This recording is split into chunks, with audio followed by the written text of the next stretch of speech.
అమ్మా నువ్వు నేను పింక్ నాన్సింగ్. ఏంటి డ్రెస్సు కనీసం చీరైనా కట్టుకోవచ్చుగా.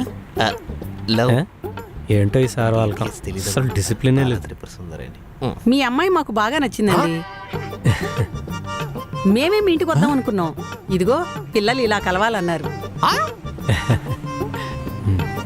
ఏంట్రా చూపు, ఏదన్నా మాట్లాడు. ఏం మాట్లాడమంటావు?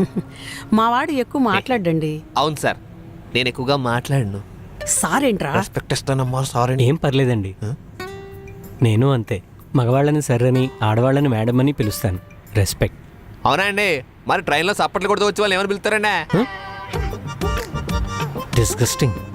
1 2 3 wrong punch. Sorry, unpossible answer. Symptoms of watching comedy videos continuously. Netflix. Rukmini నువ్వేం మాట్లాడవా? మీ ఇద్దరు అలా బయటికి వెళ్ళి మాట్లాడుకోండి, మేము మాట్లాడుకుంటాం. మనం వెళ్దాం. వెళ్ళమ్మా.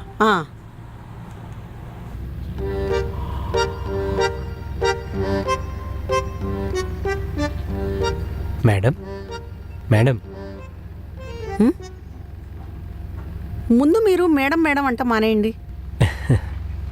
సరే, మీరేం చేస్తూ ఉంటారు? నేను శారీ బిజినెస్ చేస్తూ ఉంటాను. మా హస్బెండ్ పోయిన తర్వాత నేనే హ్యాండిల్ చేస్తున్నాను. మావాడికి కూడా బిజినెస్ అంటే చాలా ఇష్టం, కానీ నేనే ఉద్యోగం చేసుకోమన్నాను. అదేంటి మేడం, తనకు నచ్చిన పని చేస్తే స్ట్రెస్ లేకుండా వర్క్ ఎంజాయ్ చేస్తాడు కదా. బిజినెస్ అంటేనే ఎక్కువ టెన్షన్స్ స్ట్రెస్ ఉంటాయి.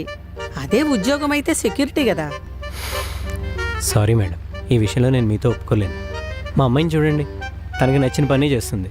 అందుకే వర్క్లో ఏమాత్రం స్ట్రెస్ లేకుండా ఫుల్గా ఎంజాయ్ చేస్తుంది.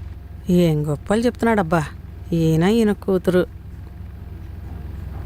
ఇంతకీ మీరేం చేస్తారు? నేను ప్రిన్సిపల్గా పనిచేస్తున్నాను. ఓ,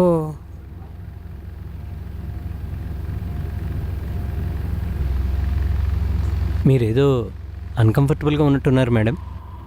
అవునండి, ఈ పిల్లలు పెద్దవాళ్ళను మాట్లాడుకునే అవకాశమే ఇవ్వరు. ఏంటి ఇదంతా? అదే నిజమేలేండి, వీళ్ళే అన్నీ వాళ్ళకి వాళ్ళే చేసుకున్నారు.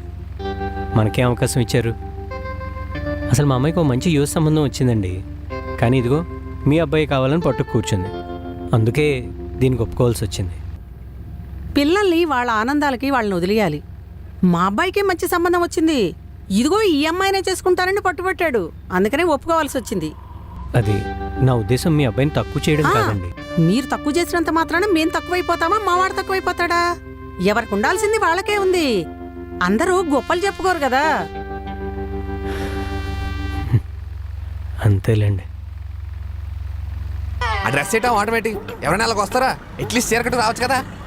నువ్వు మాత్రం ఏదో జిమ్ బాడీ అయినట్టు కొట్టేసుకుని కనీసం ఫార్మల్స్ లో రావాలి కదా. ఆ గడ్డం ఏంటి? మా నాన్న గురించి తెలుసు కదా నీకు. ఒక్కలే పెళ్ళైతే అన్ని సెట్ అయిపోతాయి. అన్ని సెట్ అయితేనే పెళ్ళయ్యేది. మా నాన్న ఇంకా పెళ్లి కొప్పుకోలేదు. అమ్మడి అమ్మ ఏంటి పెళ్లి కొప్పుకోలేదా? ఇక్కడ దాకా వచ్చారంటే సంబంధం ఒప్పేసుకున్నారు అనుకున్నాను. పర్లేదులే, మా అమ్మ సంగతి తెలియదు నీకు. ఎన్ని బేరాలు చూడలేదు నేను. వెంటనే ఓపెన్ చేస్తుంది. అమ్మతో షాపింగ్ చూసావా?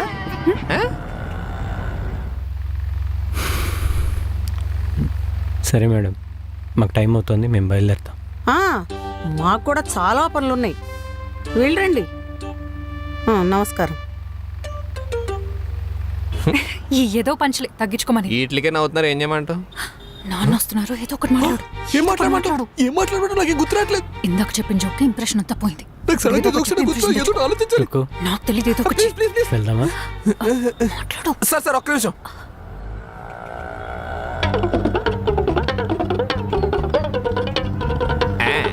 లాస్ట్ టైం ట్రైన్లో క్లాప్స్ కొట్టిన వాళ్ళకి మీరు ఎంత పే చేశారు సార్?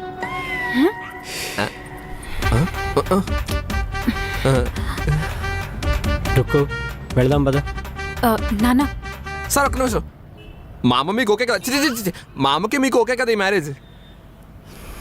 సార్ అది మీతో కొంచెం పర్సనల్గా మాట్లాడాలి. రండి, కార్నర్లో కూర్చొని మాట్లాడుకుందాం.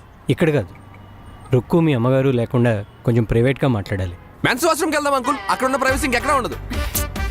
మదన్ నాన్నగారు అంటుంది బ్యాక్గ్రౌండ్ వెరిఫికేషన్ కోసం మాట్లాడుతూ.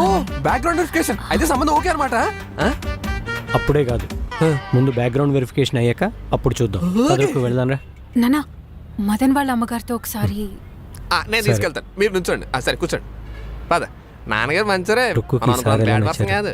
ఏ యాంగిల్లో చూసినా కరెక్ట్గా అనిపించట్లేదు.